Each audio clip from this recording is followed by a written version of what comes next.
In tonight's Crazy or Credible segment, we welcome back an observer who has created an online community of tens of thousands who look forward to his commentaries on the events of the day, Bob Thompson. Bob, thanks for being here. How are you tonight?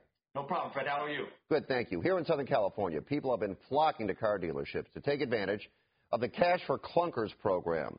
Now, the government almost shut it down last week because they were running out of money.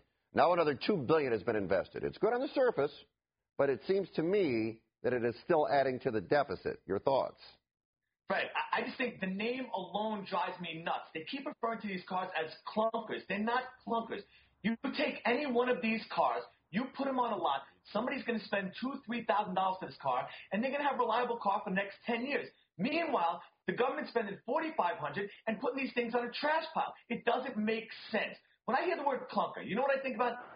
I think about a car with a broken antenna, or a car that when you hit a bump, the trunk flies open, a car where you got to climb in and out of the windows because the doors don't work. I think about a car that the muffler's held on by an old coat hanger, or a car that every time you turn it on, there's smoke coming from it. You took it to the mechanic 20, 30 times, they still can't fix it. That's what I think of when I hear the word clunker. If these cars were clunkers, I still wouldn't pay 45 cents to take them off the road. It's not my responsibility. It's not your responsibility. I'm sick of the government keep playing mommy and daddy. They want to give everybody free cars, free houses, free health care. They want to take care of them when they retire. That's all well and good. The problem is they're using our money to do this. I mean, what's the next program, Fred? Are they going to have the Fabergé egg program? Are you going to be able to return your old Fabergé egg and get a $1 million voucher from the government to get a new Fabergé egg? It sounds crazy, right? I'm crazy for thinking of that. Well, let me tell you what's crazy. The government took $4,500 from me and gave it to somebody else to buy a new car. That's crazy, Fred. It's crazy, and I'm sick of it. I don't want to be bad. Other people aren't sick. It's nuts. All right. Let's move on now. And by the way, I think you have a valid point there. But, I mean, that's really where we're at right now, Bob. You know, you pay so someone else can have. You pay so they can have health care. You pay so they can have a new car. The problem is every time you pay, the deficit increases, which means you're going to pay more. Of course, it's obvious. I don't understand why more people aren't angry about it, but I don't understand it. All right. Now, have you heard about the Lou Dobbs controversy on CNN? Have you heard about this? What? Let me fill you in. Basically, his bosses think he has lost his mind and is claiming that President Obama is not a United States citizen. When do you think this is going to go away? Well, again, I heard something about this before the election. They were talking about this, that he doesn't have a birth certificate, and now it's just surfacing in the mainstream media. The bottom line is people have questions, okay? They don't think he was born in the United States. They think he was born in Kenya. There's stories about one of his sisters said he was born in one hospital, another sister said he was born in another hospital. I also saw something, some guy from the Army was supposed to go to Afghanistan, and then he said he wasn't going to go to Afghanistan because he went to Afghanistan and Obama wasn't born in this country and he killed somebody. Obviously, there are questions. Obama can end the questions very easily.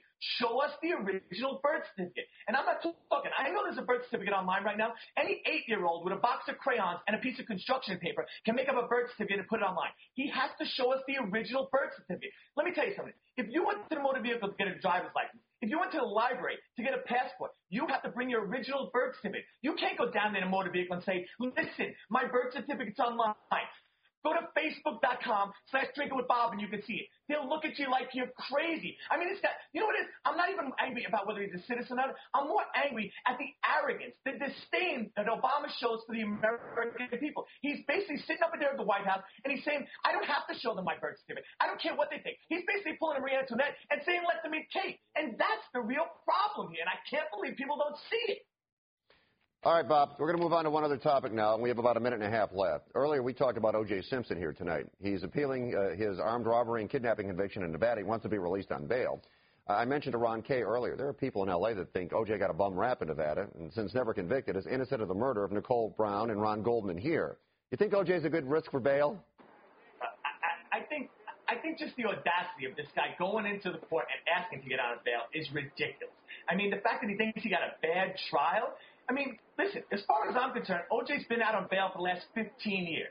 And as far as a bad trial, Nicole Brown Simpson, Ron Goldman, did they get a fair trial the first time? No. That first trial, Fred, was a circus. Michelle Clark, Johnny Cochran, they were clowns, okay? It still rings in my head to this day, the whole thing of if the glove fits, you must have quit. If it doesn't fit, you must have quit. O.J. Simpson should be behind bars. And in my opinion, the only way he should get out of jail is in a pine box. And I know a lot of people think that. I mean, I don't understand what O.J. said. I mean, does this guy taking pictures of Jesus that he's threatening to put on the internet? How does he get away with this stuff? And how do people keep believing him? It's incredible, right? It's incredible. No, he's not a good bail risk. He's a flight risk, and he should stay in jail, if that's what you're asking me. All right, Bob, thanks as always. It's a pleasure. We'll talk to you again next week. Right, thank you. All right.